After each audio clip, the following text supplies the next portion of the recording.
Unless you live under a rock, you know by now that George Zimmerman was found not guilty in the murder and manslaughter of Trayvon Martin.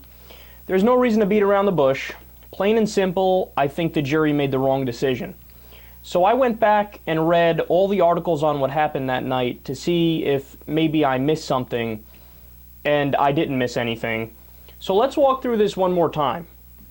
A black teenager just bought Skittles and iced tea and is walking home minding his business, and a wannabe police officer who's a neighborhood watchman, who's off duty, by the way, sees suspicious activity. Why? Because a black person is walking. That's not my conjecture. That was actually the argument of the defense. They said, well, of course it's reasonable to think this black guy's a criminal because other black people have been criminals in that area in the past, so duh. I love that logic. They say, oh, all black people are now suspicious because of the actions of a couple black people. That appears to me to be the definition of racism, but somehow they went with that line of reasoning and got away with it. So he gets out of his car, chases down the black teenager, even though he's told, by the way, to stand down by the police department. And an altercation breaks out. Trayvon Martin is dead. George Zimmerman shot and killed him, and he's not guilty. Now, here's why I think the jury made a horrible decision. They got duped. The defense lawyer was good, and the prosecution sucked. Now, the problem is that the prosecution didn't have the right argument.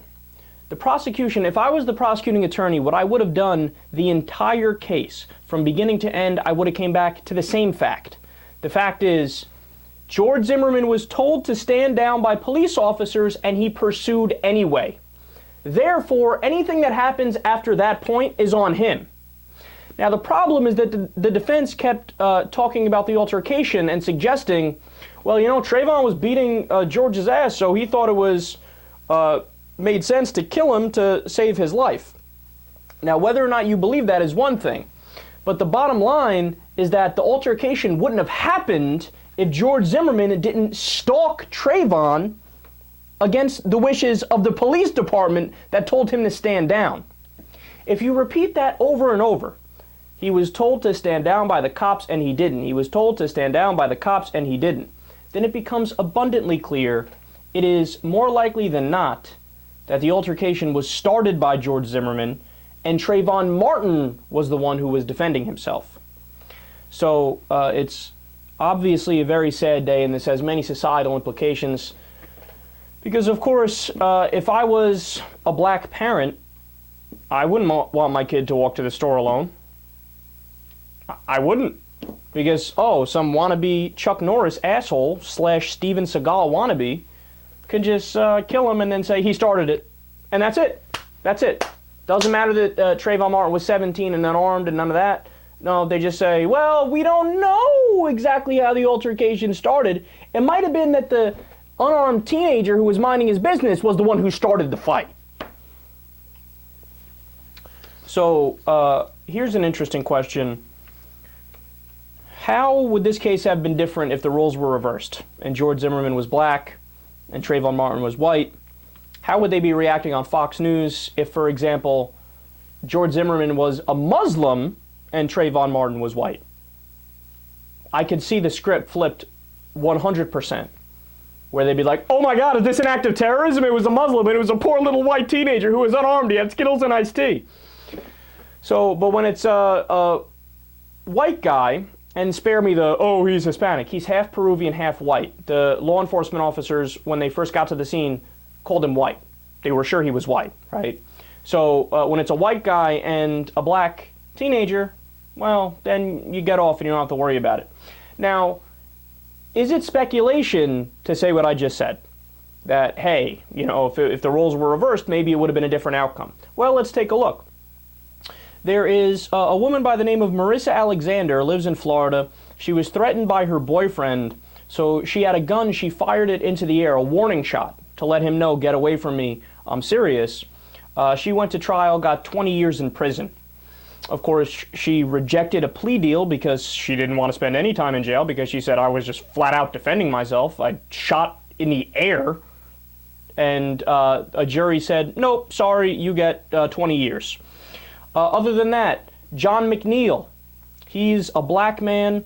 There was a white teen who had a box cutter that was threatening to hurt his son, so he fired a warning shot in the air. Then, according to witnesses, Brian, who's the white kid, started running, and then McNeil shot in self-defense. Now, that's a very similar case to the Zimmerman case, except with the races reversed. So what happened? John McNeil got life in prison. Now, there was a big outcry after the case, and his sentence was reduced to manslaughter, and then he was released. He still has, I think, 12 years of parole, and he has to pay money among a whole bunch of other things, and it's on his record permanently. But nonetheless, he gets jail time. George Zimmerman does not. How about a guy by the name of John White? He's a black man, 54 years old. He shot and killed a 17-year-old by the name of Daniel Chicharo, and Daniel showed up with a mob to John White's house looking for John White's son, and he charged at John White, and they got into an altercation, and the gun fired and killed Daniel Chicharo. So, and by the way, according to John White, the mob that was there was a lynch mob. So a group of white kids looking for a black kid, and the father meets them with a gun and says, don't do it, and he ends up shooting. Well, he was found guilty of manslaughter and served time in prison.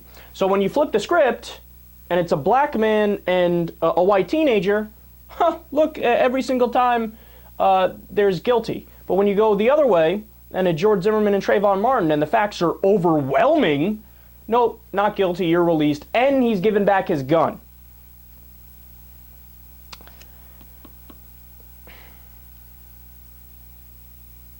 I'm disappointed in the verdict, to say the least.